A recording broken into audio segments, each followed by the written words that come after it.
इसका time period कब से कब तक का है?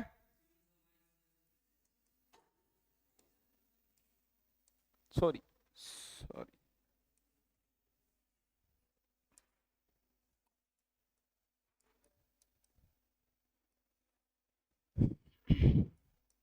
लगाओ हेडिंग, और इसमें हेडिंग लगाओ जानकारी के स्रोत।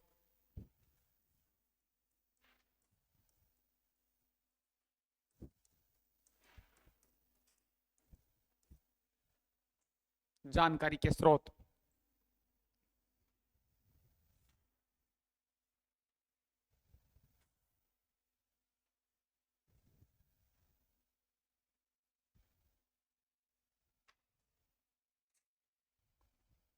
लिख लिया? जानकारी के स्रोत में एक पुस्तक आती है, अर्थशास्त्र। किसने लिखी थी? कौटिल्य ने।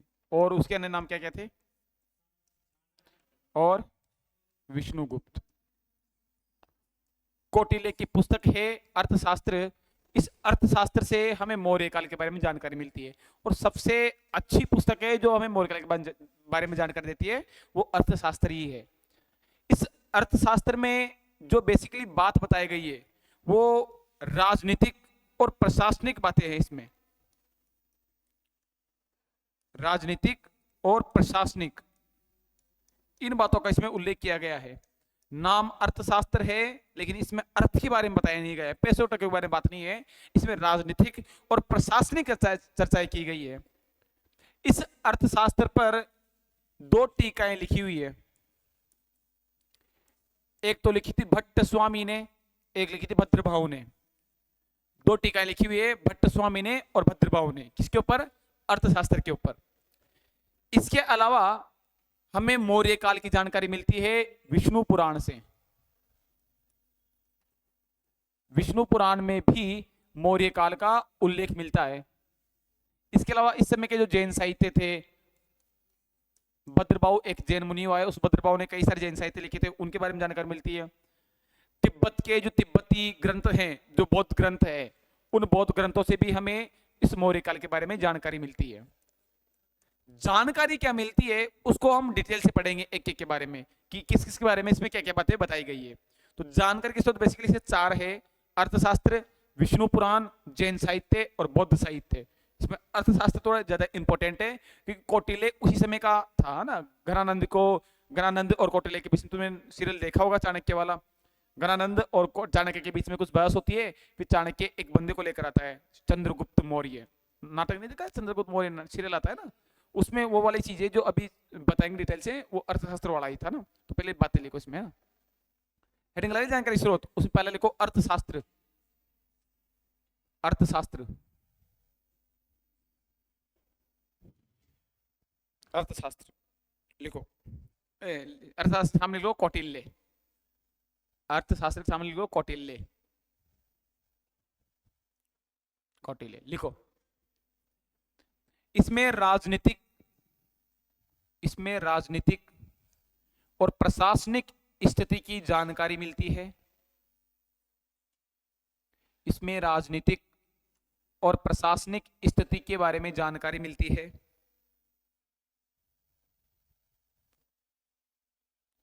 राजनीतिक और प्रशासनिक स्थिति के बारे में जानकारी मिलती है।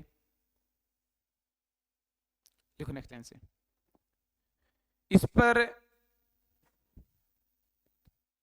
दो टीकाएं लिखी हुई है। इस पर दो टीकाएं लिखी हुई है। देखो दोनों कौन कौन से बंदों ने नाम लिखे थे ना। एक का नाम लिख लो भट्ट स्वामी। कौन सा स्वामी? भट्ट स्वामी। और एक का नाम लिख लो माधव, जो भी लिखा था ना, माधव का नाम लिख लो इसमें, माधव यजुवा। भट्ट स्वामी और माधव यजुवा।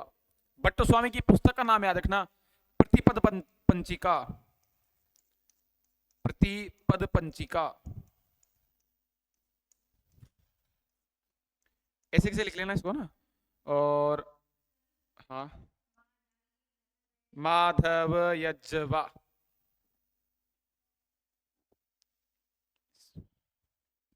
दिख नहीं रहा क्या तुम लोगों को? क्या दिख रहा है? इस स्लाइड का फोकस आ रहा है? मेरे आ रहा है क्या करूं मैं? प्रतिपद पंजिका के बाद इसकी माधवी जो के पुस्तक का नाम देखो, नयन चंद्रिका।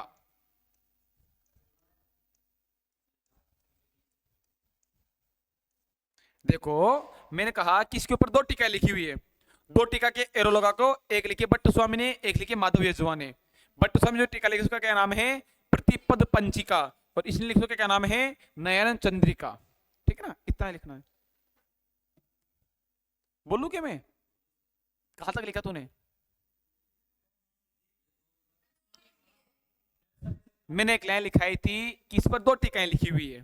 टीका के लगाओ, टीका, और ऐसे दो भाग बना लो। एक तरफ लिखो भट्ट स्वामी, भट्ट स्वामी, और उसके नीचे लिख लो प्रतिपद पंचिका, प्रतिपद पंचिका, प्रतिपद पंचिका। क्या टीका क्या होती है? तू ही बता टीका क्या होती है। और दूसरी तरफ लिखो माधव यज्वा, माधव यज्वा। टीका अभी बताएगा क्या होता है। टीका क्या होता है? टीका का टीका करने आया है। हाँ हाँ हाँ हाँ हाँ। माधव यज्वा के नीचे लिख ले नयन चंद्रिका, माधव यज्वा के नीचे लिख ले नयन चंद्रिका। ये पहला जानकारी स्रोत हो गया। दूसरा लिखो विष्णु पुराण, दूसरा लिखो विष्णु पुराण,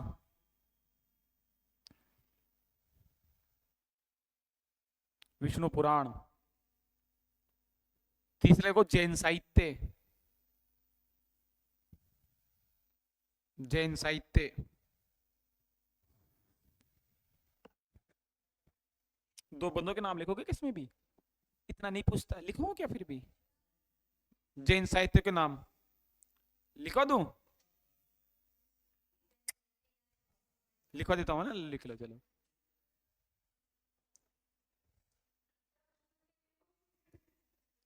भद्रबाहु। अच्छा, दिक्कत ये नहीं कि एग्जाम में आ जाएंगे, दिक्कत ये कि सर आप पूछोगे।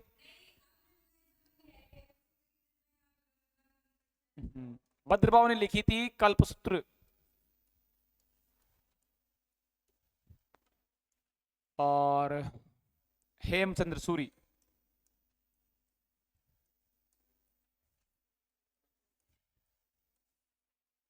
इसने लिखी है परिशिष्ट पर्वन,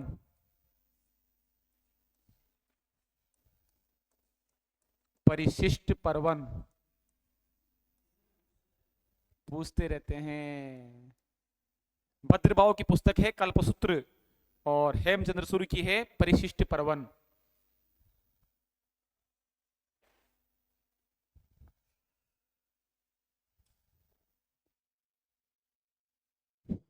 नहीं लिखवाऊंगा मेरे, क्या है, तुम मना करोगे तो। क्या? ठीक है साहब, और कोई आदेश? इतना ही है ना? नहीं, बोल दिया करो आपकी आज्ञा सर, आपको अपने मालिक। लिख लिया। भद्रबाहु ने लिखा था कल्पसूत्र, हेमचंद्र सूरी ने लिखा था परिशिष्ट पर्वन। चौथा लिखो बौद्ध साहित्य, बौद्ध साहित्य,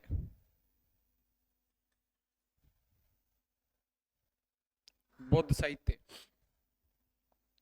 बौद्ध साहित्य में एक बात लिख लो, एक तिब्बती बौद्ध हुआ था तारानाथ, तारानाथ ने भी विवरण किया था, उससे भी पता चलता है। दो बौद्ध ग्रंथ हुए, महावंश और दीपवंश। उन महावंश और दीपवंश से इसकी जानकारी मिलती है ना। तो सामने बौद्ध साहित्य लिख लेना, सामने लिख लो दीपवंश महावंश, दीपवंश महावंश।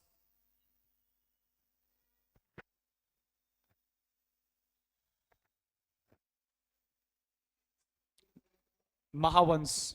और एक लाइन और ऐड कर लो रे, तारानाथ का बयान लिखाई देता हूं मैं ना। लिखो, बौद्ध साहित्य में लिखना है। देखो, तिब्बती बौद्ध, तिब्बती बौद्ध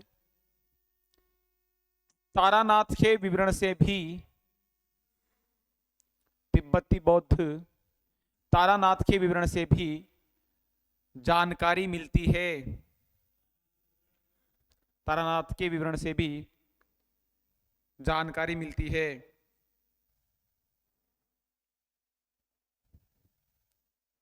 जानकारी मिलती है। लिख लिया? ये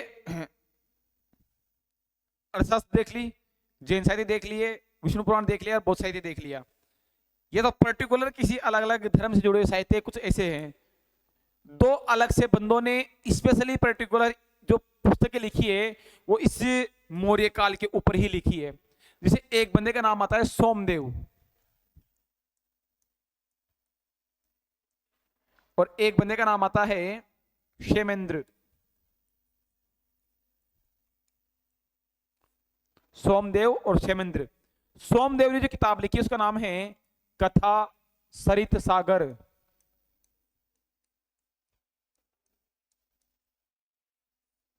और क्षेमेंद्र ने जो किताब लिखी उसका नाम आता है वृहत कथा मंजरी।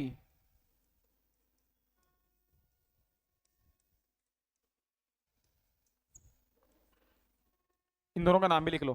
कितने लिख लेते? 4 5 लिख, कितने लिखते? बौद्ध साहित्य कितने नंबर का है?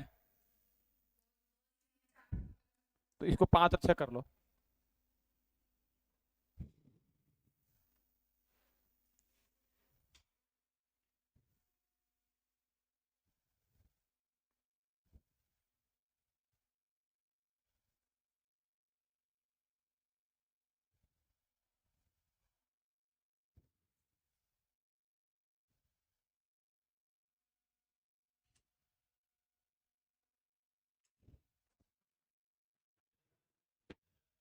व्रत कथा मंजरी, वृहत कथा मंजरी।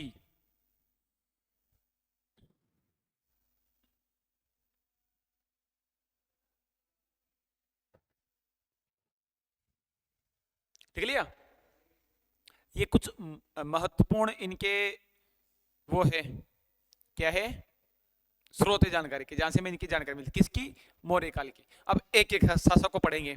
पहले मैं शासक के नाम लिखता हूँ, कौन कौन शासक हुए थे इसमें, फिर उनको ढंग से पढ़ेंगे। लिनेस देखते हैं एक बार, है ना, क्योंकि सिंपल सा कभी पूछ लेता है कि कौन कौन हुए थे, पहले समझना एक बार। मौर्य काल का सबसे पहला शासक था कौन? चंद्रगुप्त मौर्य। चंद्रगुप्त मौर्य। इस चंद्रगुप्त मौर्य का जो टाइम पीरियड था वो था 322 से लेकर 1400, सॉरी 298, 322 से लेकर 298 बीसी तक इसका टाइम पीरियड था। चंद्रगुप्त मौर्य के बाद यहां शासक बना था बिंदुसार, और इसी बिंदुसार का एक नाम और मिलता है अमित्रघात। अमित्रघात। इसका जो टाइम पीरियड है वह है 298 से 272। कब से कब तक था? 298 से 272 तक इसका टाइम पीरियड रहता है। किसका? अमित्रघात का। बिंदुसार के बाद अगला शासक बना था सम्राट अशोक।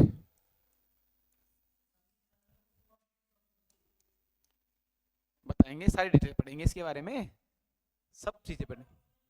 नहीं, नहीं था किसी, वही पढ़ेंगे ना, उसके बारे में पढ़ेंगे, क्या था, कौन था, किसी का पुत्र था, किसका नहीं, सब चीजें।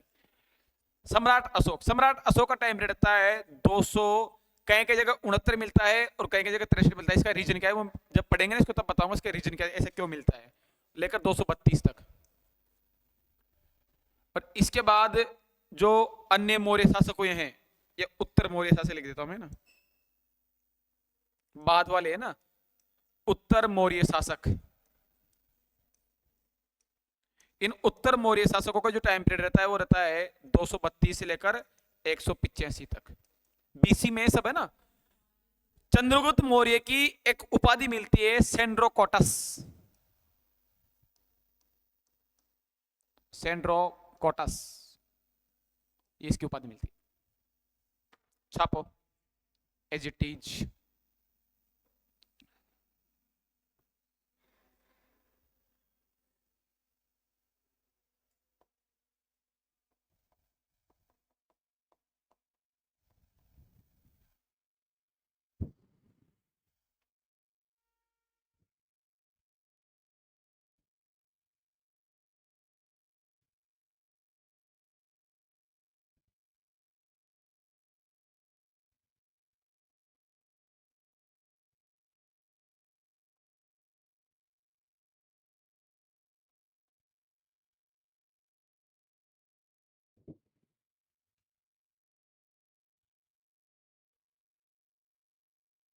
दोनों ही है,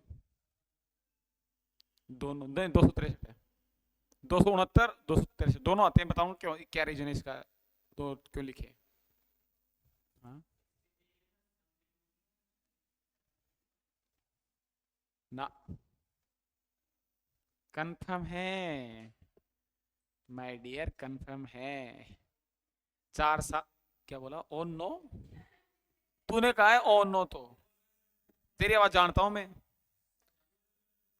लड़ाई हुई थी इनके बीच में, अशोक ने अपने भाई के साथ 4 साल तक संघर्ष लड़ा था। इसका बताऊंगा, इसका भी बताऊंगा। जीत गया था 269 में, राज्याभिषेक हुआ था 263 में।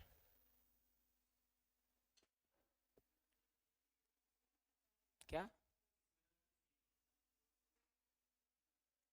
69 में राज्याभिषेक,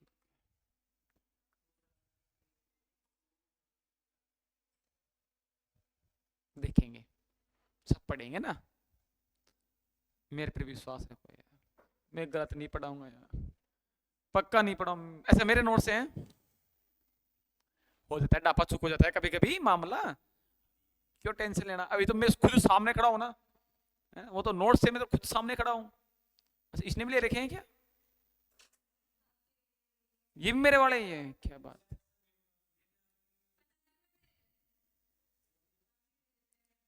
तेरे को भेज दिए मैंने, वो भी मेरे ही है, तुम सब मेरे ही हो। इधर आओ, देखो, कौन था, हाँ अशोक। अशोक के बाद एक शासक हुआ था इसमें, कुणाल, अंधा था ये, अंधा शासक था। और इस कुणाल के समय जो मौर्य साम्राज्य था ना, वो 2 भागों में विभाजित हो गया था। इसके समय मौर्य साम्राज्य 2 भागों में विभाजित हुआ है। एक बन गया इसका पूर्वी हिस्सा, और एक बन गया इसका पश्चिमी हिस्सा। जो पूर्वी हिस्सा था, उसमें जो नया शासक बना, उस शासक का नाम था दशरथ। कौन था, दशरथ। वो नहीं है जो तुम सोच रहे हो, अरे वो नहीं है, कहाँ वो और कहाँ ये, कहाँ राजा भोज, कहाँ गंगोतेली है ना। ये दशरथ मौर्य काल में एक शासक था, जिसका नाम दशरथ था। इस दशरथ की हमें 2 उपाधियां मिलती है। एक उपाधि का नाम है बंधु पालित, क्या पालित, बंधु पालित। और एक उपाधि मिलती है हमें देवनाय प्रिय प्रियदसी, देवनाम कर लो, देवनाम प्रिय प्रियदसी। ये दोनों उपाधि नाम मतलब बीच में आएगी, मैं पूछूंगा फिर बाद में। प्रियदसी, ये 2 उपाधि मिलती किसकी, दशरथ की। पश्चिमी हिस्से में जिसने शासन प्रारंभ किया था, उसका नाम था संपत्ति। संपत्ति ने इस पश्चिमी हिस्से में क्या शासन किया, अपना शासन कार्य शुरू किया था। तो कुणाल के समय ये राज्य 2 भागों में विभाजित हो गया, पूर्वी हिस्सा पश्चिमी हिस्सा। पूर्वी हिस्से का राजा कौन बना, दशरथ, उसका कौन बना, संपत्ति। दशरथ की 2 उपाधियां मिलती है, बंधुपालित, देवनाम प्रिय प्रियदर्शी। और उसकी तो कुछ ध्यान नहीं रखना, जानकारी नहीं मिलती ना, तो इसको ऐसे कैसे बना लो, बना लो कैसे, समझ जाओगे ना, ये लिखा हूं। जो नहीं समझे ना, वो जो समझ जाएगा उससे पूछ लेना, और कोई नहीं समझे तो फिर तुम्हें तो हुई बताने के लिए, क्या करें, पालेंगे थोड़ा बहुत कष्ट तुम्हारे लिए, वैसे तो नहीं पाता मैं।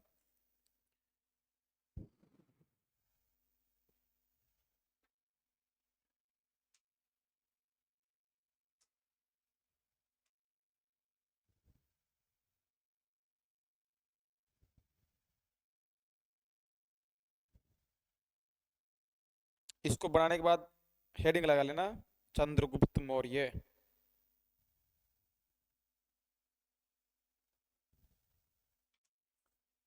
अब तो नहीं है, अपने एंसेट थोड़ी बहुत बची है, मौर्य, गुप्त और हर्षवर्धन। फिर शुरू करेंगे मिडाइवल हिस्ट्री।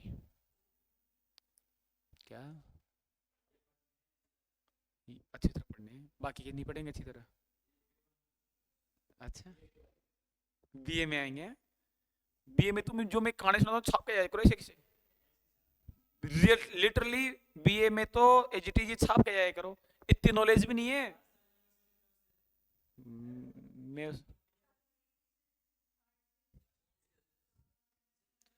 उपाधि दोनों, बंधुपालित और प्रियदसी। देव नाम प्रिय प्रियदसी।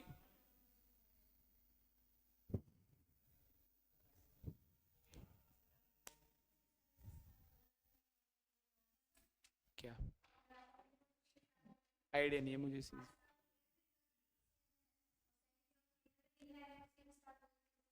अच्छा, इसलिए नहीं रनी है ये, मतलब एग्जाम का पता नहीं है अभी तक तो।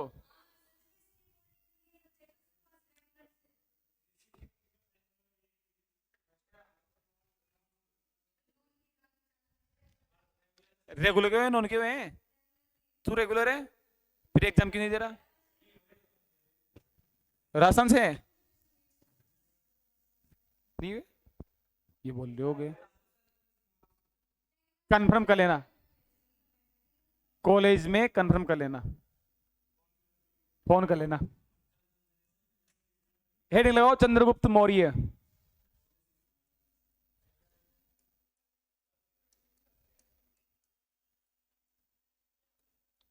322 से लेकर कहां तक है? हाँ, पहले तूने क्या बोला था रे? 300। मैंने जैसे बोला 322 से लेकर 185 तक, वो तो मैंने मौर्य काल बोला था। इसकी उपाधि देखेंगे पहले, दो तीन इसकी उपाधि मिलती है में चित्रगुप्त की। कहां पर कौन सी उपाधि बताई गई है उसके बारे में देखेंगे ना। टाइटल्स किसके? आज ही पूरा कर देंगे भी मौर्य काल को, तो अभी पूरा हो जाएगा। उपाधियां, एक उपाधि मिलती है इसकी, व्रसल। कौन सी उपाधि मिलती है? व्रसल। एक किताब हुई है बहुत अच्छी, मुद्रा राक्षस। उस मुद्रा राक्षस में से क्या कहा गया है? व्रसल कहा गया है। मुझे मुद्रा राक्षस के लेखक का नाम कौन बताएगा? मुद्रा राक्षस किसने लिखी है? कोई राक्षस ने लिखी होगी। किसने? देवदत्त? हर कुछ ही। किसने लिखी मुद्रा राक्षस? जब तुम सोचो तो मैं अगली उपाधि लिखता हूं इसकी। एक इसको शूद्र बताया गया है, पुराणों में इसको बताया गया है शूद्र।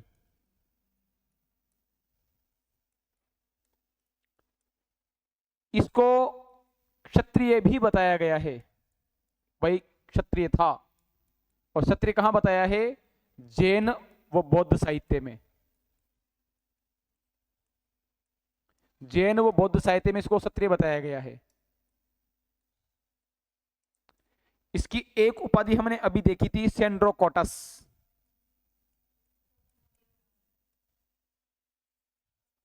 सेंड्रोकोटस को बताया गया है यूनानी इतिहासकारों ने।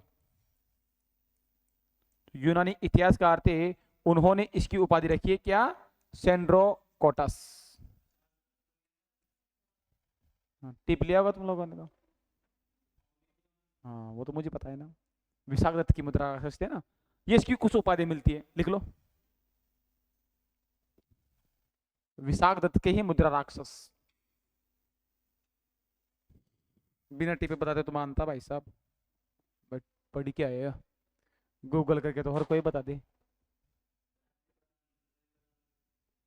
हाँ,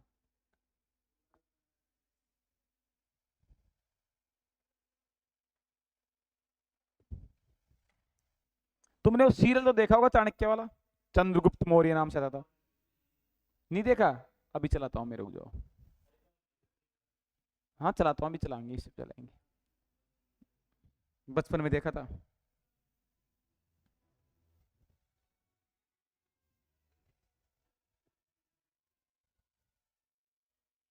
इनका भी अलग सीन है। क्या चाहते हैं ये? कहाँ से आते हैं लोग?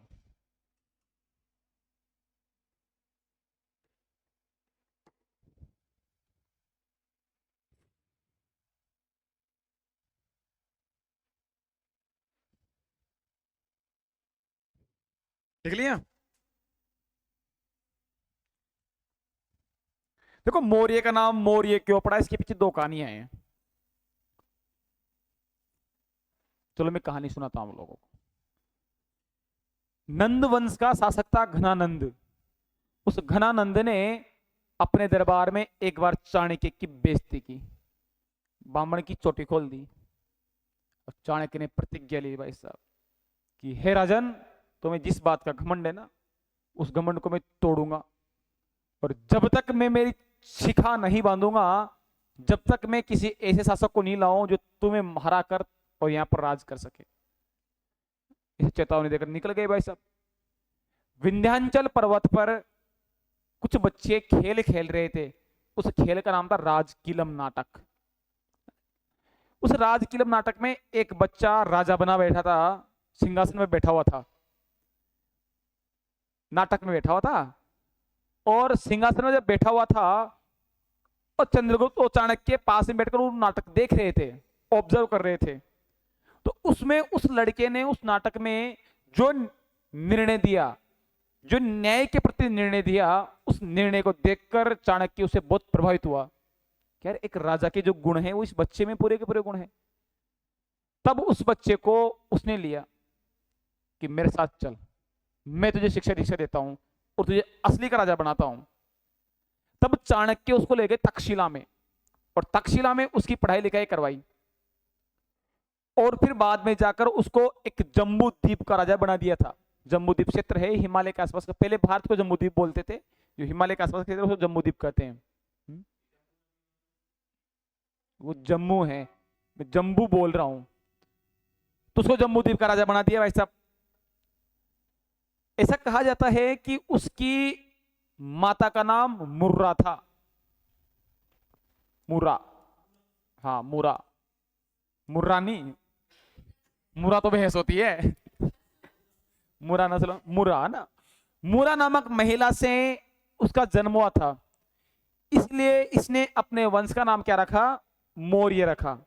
ऐसा कई जगह इतिहासों में जानकारी मिलती है। कुछ जानकारी ऐसी मिलती है कि इनका राजकीय पशु मयूर था। राजकीय पक्षी क्या था, मयूर था। उस राजकीय पक्षी मयूर के कारण इस वंश का क्या नाम पड़ा है, मौर्य नाम पड़ा है। दोनों कहानियां हैं, कोई नहीं पूछेगा मौर्य नाम क्यों पड़ा है, दो कहानियां याद रखना।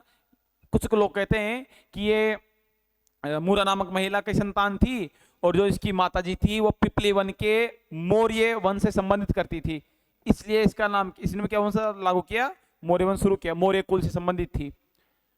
और कुछ लोग कहते हैं कि इसका राजकीय पक्षी मयूर था, इसलिए इसका वंश का क्या नाम रखा, मौर्य नाम रखा गया।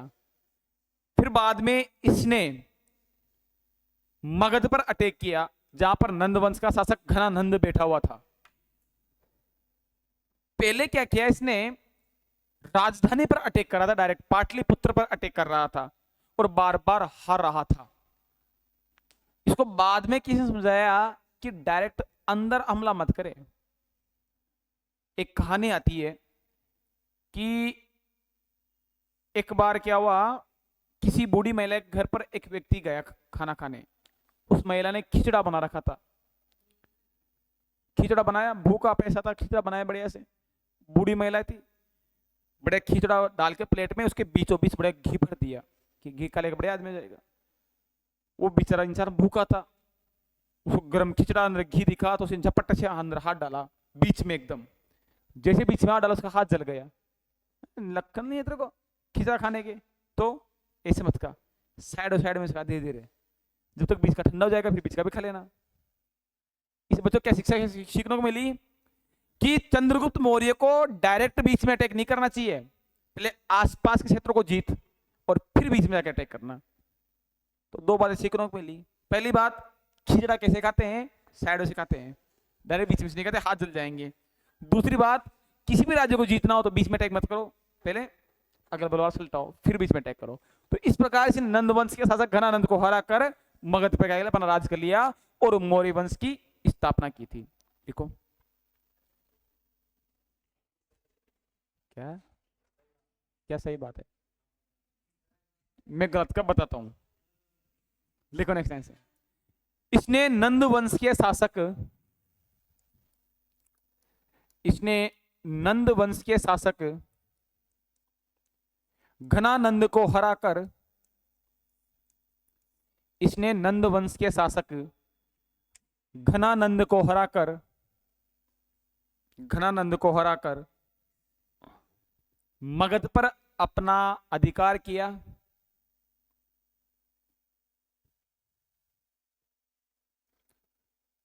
मगध पर अपना अधिकार किया और मौर्य वंश स्थापित किया।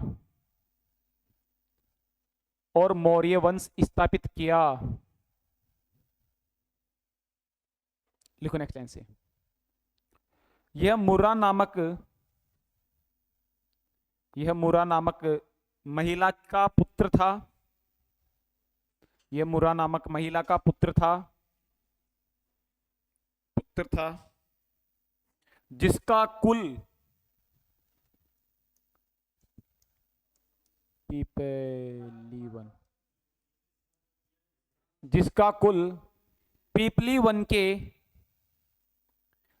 कुल पीपली वन के मौर्यों से संबंधित था।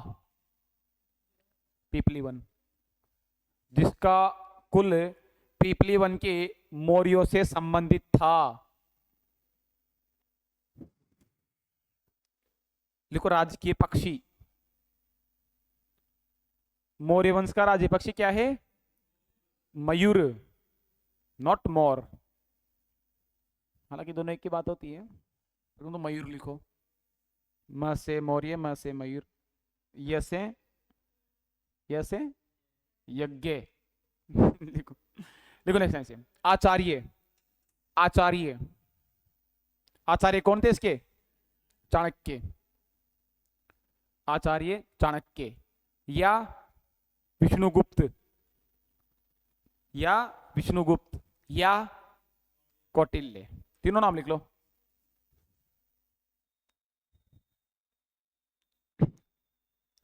इसमें लिखो, इन्हें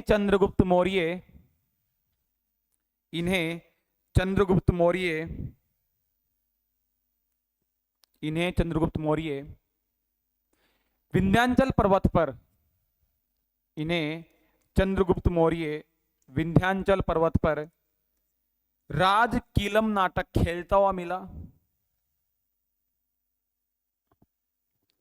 राजकीलम नाटक खेलता हुआ मिला तथा इन्होंने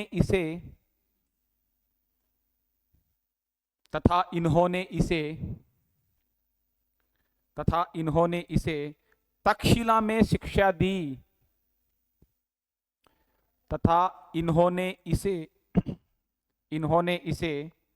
तक्षशिला में शिक्षा दी। कहां शिक्षा दी? तक्षशिला में। लिखो नेक्स्ट लाइन से। चाणक्य ने चंद्रगुप्त मौर्य को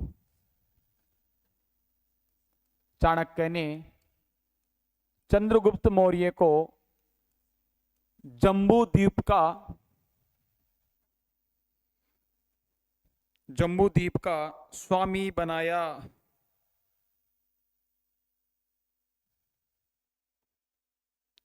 द्वीप का स्वामी बनाया। यह जानकारी कंटिन्यू है ना। जम्बूद्वीप का स्वामी बनाया, कंटिन्यू। यह जानकारी विशाख दत्त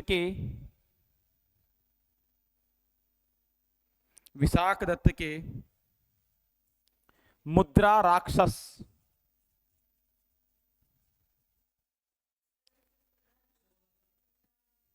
यह जानकारी विशाख दत्त के क्या क्या क्या बोल रहे थे इनको बनाए थे? रुक जाओ ना, तो पीछे रह गया। कहां रह गया? बनाया है ना, स्वामी बनाया। यह जानकारी विशाख दत्त के मुद्रा राक्षस से प्राप्त होती है।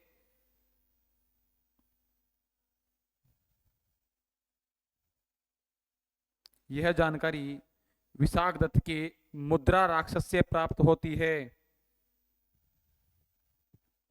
मुद्राक्षर से। ये तो स्टार्टिंग की जानकारी है कि चंद्रगुप्त मौर्य कैसे कैसे अपना शासन स्थापित कर रहा है, कहां कहां राजा बनना का क्या काम कर रहा है।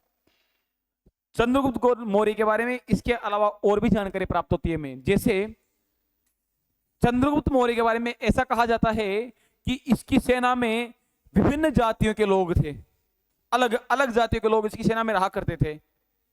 एक इतिहासकार हुआ है जस्टिन। जस्टिन ने ऐसा कहा है चंद्रगुप्त मौर्य की सेना के लिए कि डाकुओं का गुरु था वो, डाकुओं का गिरोह, ग्रुप ऑफ डाकू। डाकू को इंग्लिश क्या बोलते हैं?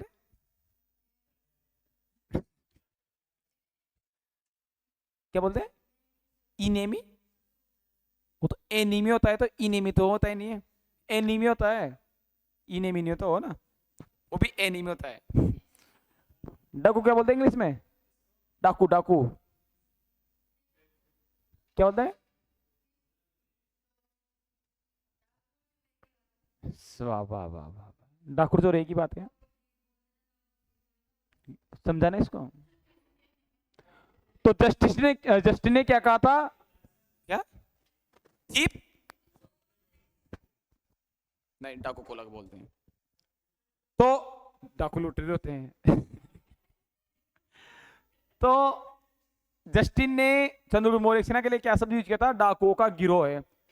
चंद्रगुप्त मौर्य ने 6 लाख सैनिक तैयार कर लिए थे अपने साथ, बहुत बड़ी सेना तैयार कर ली थी, और इन 6 लाख सैनिकों के साथ में पूरे भारत को रोन डाला था चंद्रगुप्त मौर्य ने, पूरे भारत को। सिकंदर का जब आक्रमण हुआ था ना, तो सिकंदर ने कई सारे क्षेत्रों को आजाद कर दिया था, स्वतंत्र कर दिया था।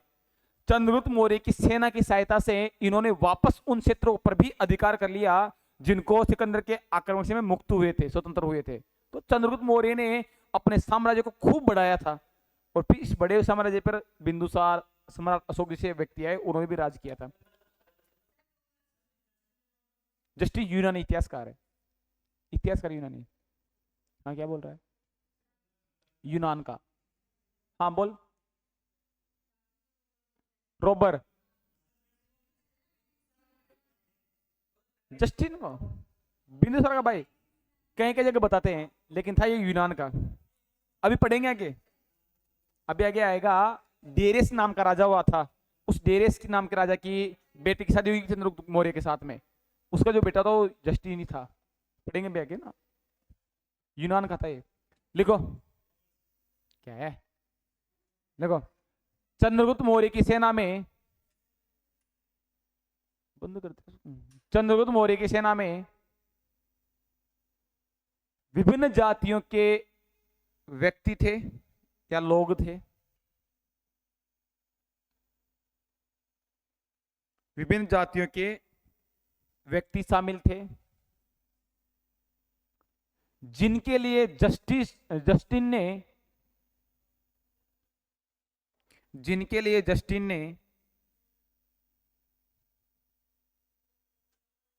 जस्टिन ने डाकुओं का गिरोह कहा, जिसके लिए जस्टिन ने डाकुओं का गिरोह कहा, ग्रुप ऑफ रॉबर्स। यस,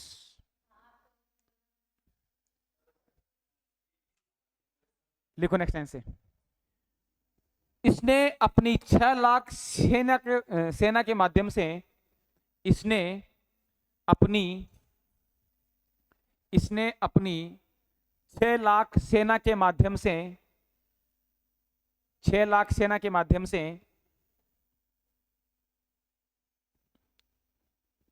माध्यम से पूरे भारत को रोंद डाला, कुचल दिया, तहस नहस कर दिया। रोंद डाला, रोंद, तथा सिकंदर की मृत्यु के बाद, सिकंदर का वास्तविक नाम क्या था? अलेक्जेंडर। लिखो, तथा सिकंदर की मृत्यु के बाद इसकी सहायता से, तथा सिकंदर की मृत्यु के बाद इसकी सहायता से इसकी सहायता से भारतीयों ने पुनः अपने क्षेत्रों पर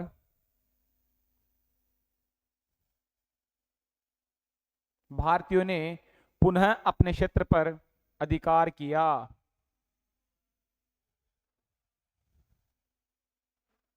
अधिकार किया, जिसकी शुरुआत पंजाब और सिंध से हुई। जिसकी शुरुआत पंजाब और सिंध से हुई। देख लिया। देखो, चंद्रगुप्त मौर्य ने दक्षिण भारत में भी अपना अधिकार किया था। दक्षिण भारत में भी उसने कई सारे युद्ध लड़े थे, जिसको बोलते थे चंद्रगुप्त मौर्य का दक्षिण भारत का अभियान। चंद्रगुप्त मौर्य का जो दक्षिण अभियान था, इस दक्षिण अभियान की जानकारी हमें कहां से मिलती है? इस दक्षिण अभियान की जानकारी हमें मिलती है संगम ग्रंथ से। कौन से ग्रंथ से मिलती है? दक्षिण भारत में एक काल हुआ था संगम काल। उस संगम काल में जो ग्रंथ लिखे गए थे, ग्रंथ कौन से थे? संगम ग्रंथ थे। कई सारे ग्रंथ लिखे गए थे, उनमें से मैं दो ग्रंथों के बारे में याद रखना है। एक ग्रंथ का नाम था अहना नूर, अहना नूर, और एक ग्रंथ का नाम था मुरना नूर। अहना नूर और मुरना नूर नामक दो संगम ग्रंथ थे, जिनके माध्यम से मैं चंद्रगुप्त मौर्य के दक्षिण अभियान की जानकारी मिलती है। इसके बाद एक युद्ध होता है झेलम का युद्ध। झेलम का प्राचीन नाम क्या था?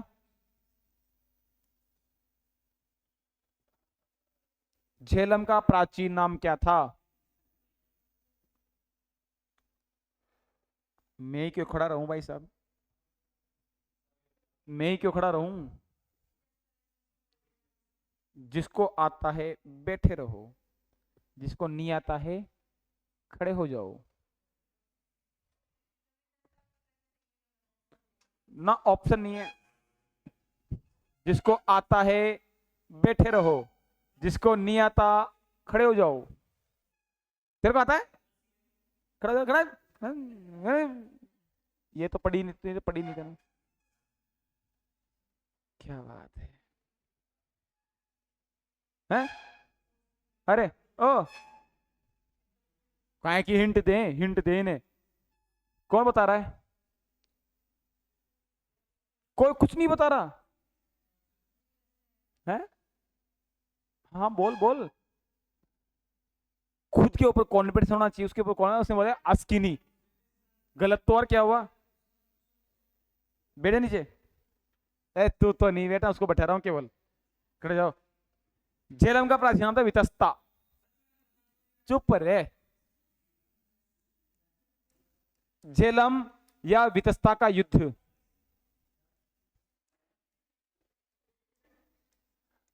ये इसी का एक और नाम आता है हाइडे स्पिटीज का युद्ध।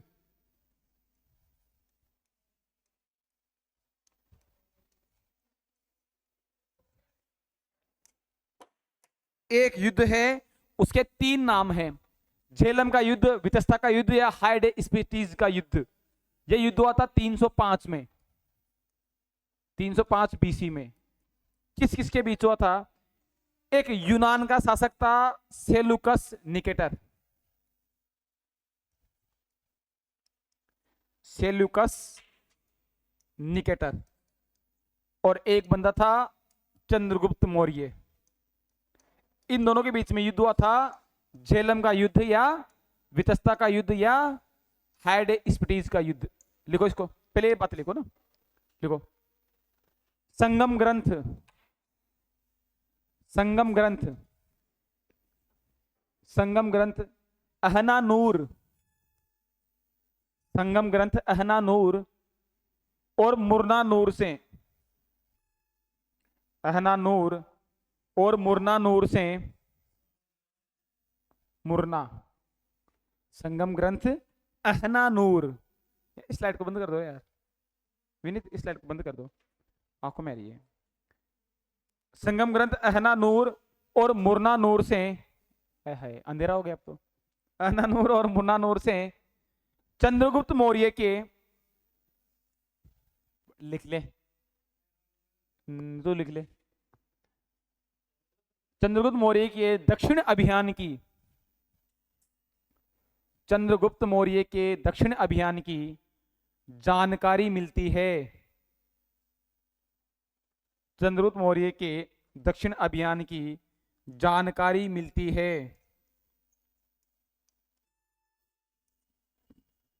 हेडिंग लगाओ, झेलम या वितिस्ता या हाइडेस्पिटीज,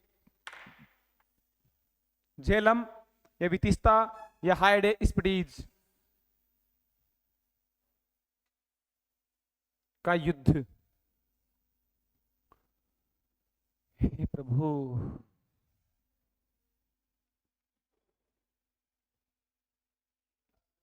लिखना मैं क्या लिखा हूं, लिख ले बोर्ड पे लिखा हुआ है जो लिख, क्या लिखा है बोर्ड पे, झेलम वितिस्ता हाइडेस्पिटीज का युद्ध कब हुआ था, लिख लो ब्रैकेट में 305। किस किस के बीच में हुए वो भी लिख लो, Seleucus Nicator versus Chandragupta Maurya, Seleucus Nicator versus Chandragupta Maurya. कौन हारा था, सेल्यूकस निकेटर।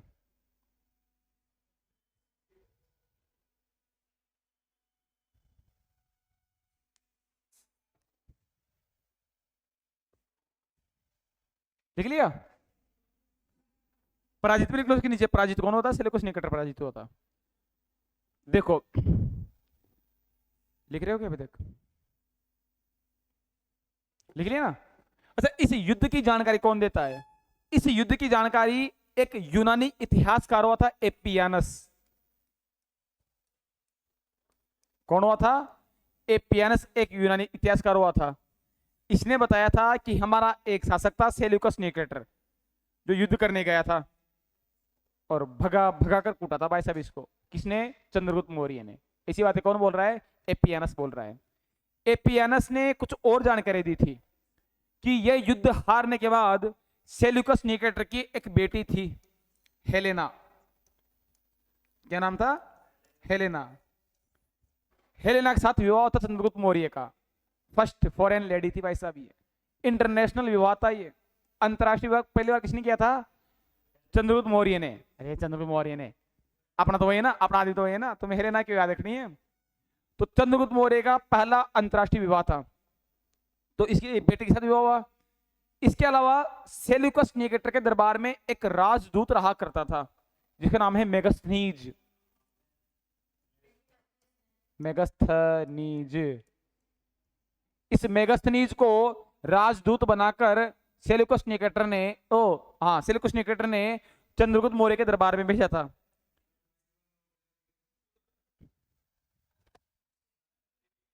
ये बंद हो गई वो सेल दूसरी।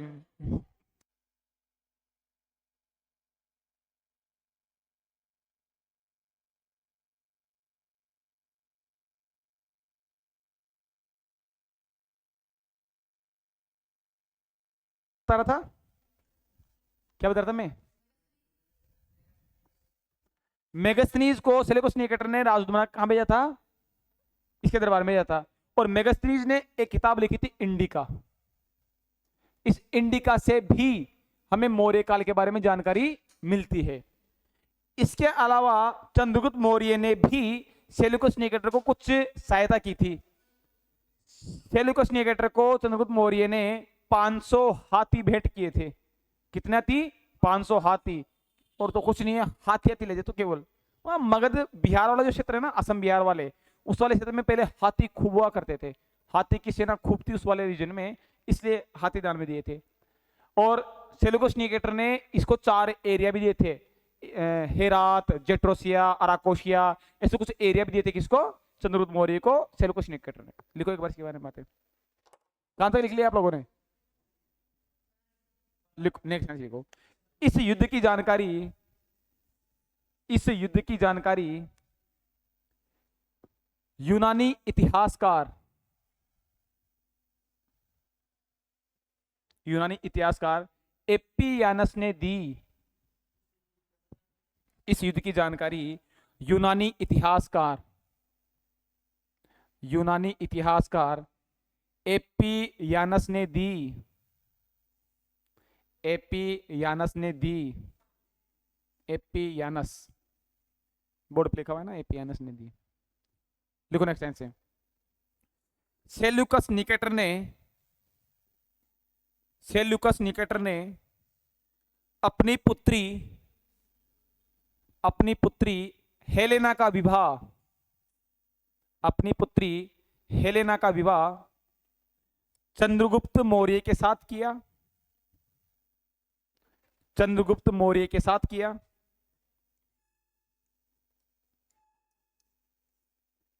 चंद्रगुप्त मौर्य के साथ किया तथा मेगस्थनीज को इसके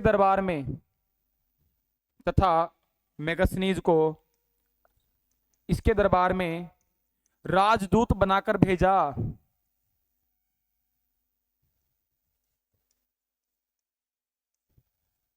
राजदूत बनाकर भेजा।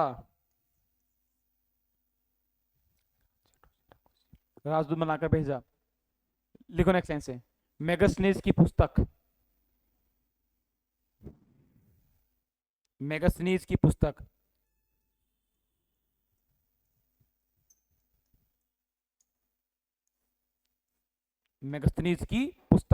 क्या नाम है? लिख लो।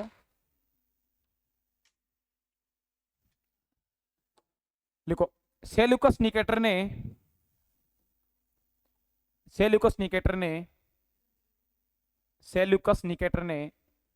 चंद्रगुप्त मौर्य को 4 क्षेत्र दिए।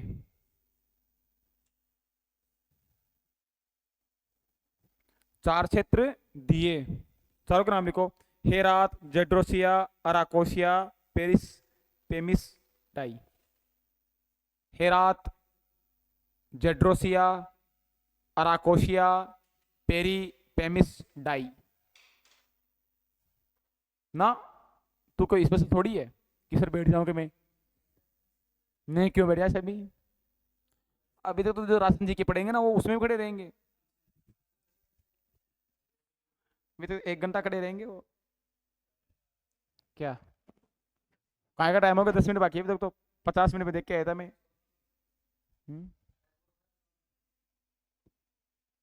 ना मैंने शुरू किया तब से पढ़ाऊंगा मैं तो। उसमें 1 घंटा होना चाहिए पूरा। नहीं हुआ उसमें। लिख लिया। Herat, Gedrosia, Arachosia, Paropamisadae. इनका वर्तमान में नाम है ना, इसको एरिया बोलते हैं, इसको मकरान बोलते हैं, इसको कंधार बोलते हैं, इसको काबुल बोलते हैं वर्तमान में। लिखोगे क्या? लिख लो चलो। एरिया ये वर्तमान में बोलते हैं ना। मकरान, कंधार और काबुल, सब जगह पाकिस्तान अफगानिस्तान पड़ती है यार।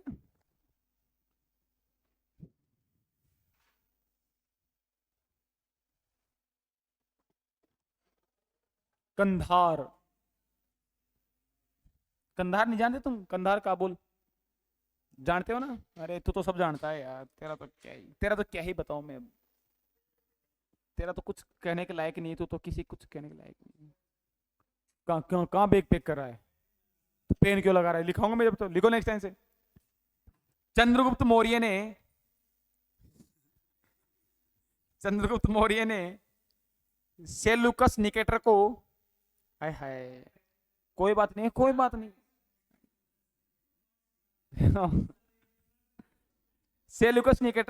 चंद्रगुप्त मौर्य ने सेल्यूकस निकेटर को 500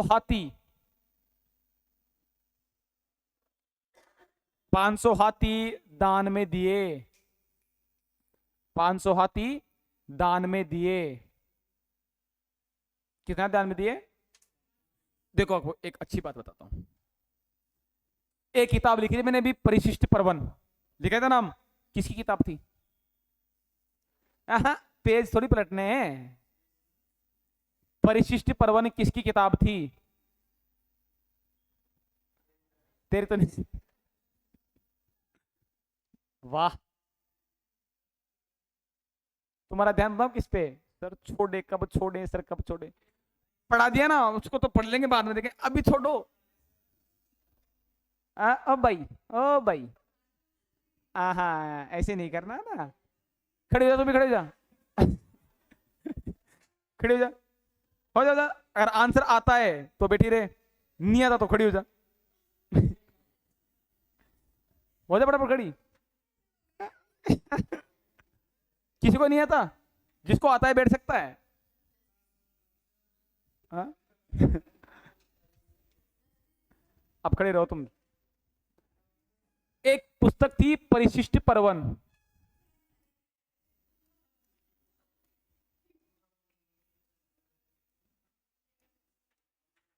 परिशिष्ट पर्वन हेमचंद्र सूरी ने लिखी थी ना। इसमें एक बातें मिलता है कि मगध में 12 वर्षों का अकाल पड़ा था। कितने सालों का?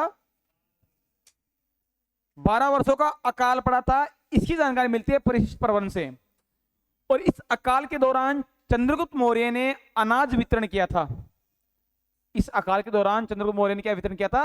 अनाज बांटा था जनता में। उस अनाज वितरण की जानकारी हमें दो जगह से प्राप्त होती है। यूपी में जगह पड़ती है सोहगरा और महास्थान। सोहगरा और महास्थान, यहां से हमें ताम्रपत्र प्राप्त हुए हैं। यहां से क्या प्राप्त हुए हैं? ताम्रपत्र।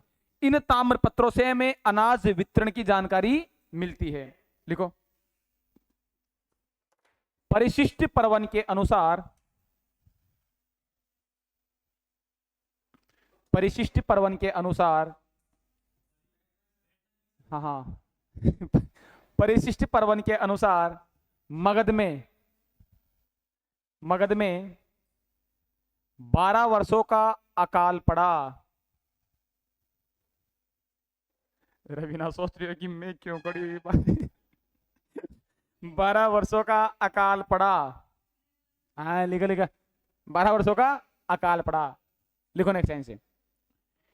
इस अकाल के दौरान, इस अकाल के दौरान चंद्रगुप्त मौर्य ने, चंद्रगुप्त मौर्य ने अनाज वितरित किया।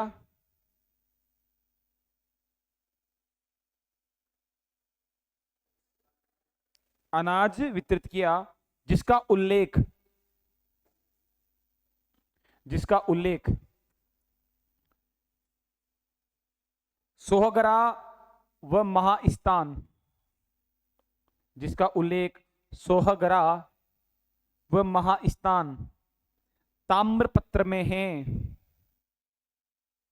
जिसका उल्लेख सोहगरा और महास्थान ताम्रपत्र में है।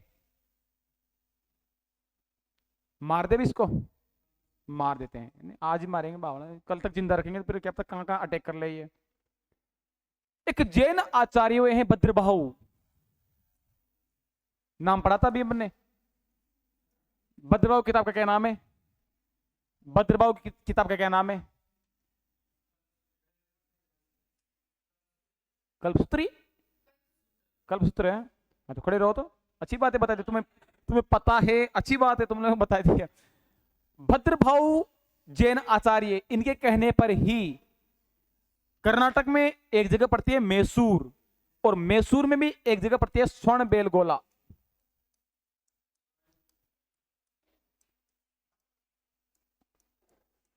स्वर्ण बेलगोला की पहाड़ियों पर चला गया कौन?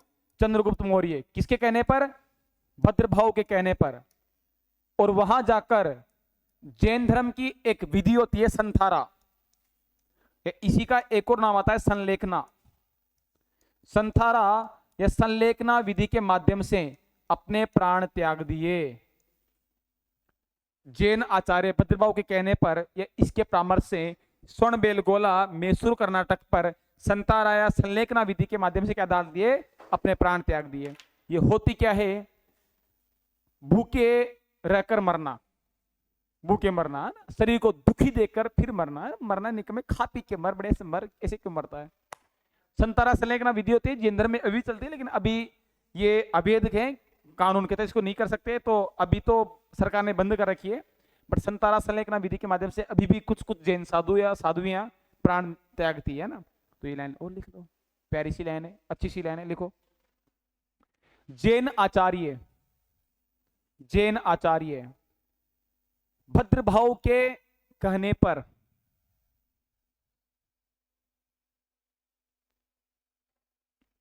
भद्रभाव के कहने पर स्वर्ण बेल गोला, स्वर्ण बेल गोला, कौन सा गोला, स्वर्ण बेल गोला, ब्रैकेट में लो मैसूर कर्नाटक, ब्रैकेट में मैसूर कर्नाटक, स्वर्ण बेल गोला मैसूर कर्नाटक पर पर ना पर संथारा या संलेखना विधि के माध्यम से, कोई बात नहीं, नहीं मरे हो, संथारा या संलेखना विधि के माध्यम से, संथारा या संलेखना विधि के माध्यम से, संथारा या संलेखना विधि के माध्यम से चंद्रगुप्त मौर्य ने, संथारा या संलेखना विधि के माध्यम से चंद्रगुप्त मौर्य ने अपने प्राण त्याग दिए, चंद्रगुप्त मौर्य ने अपने प्राण त्याग दिए। लिख लिया। नेक्स्ट लिखो बिंदुसार,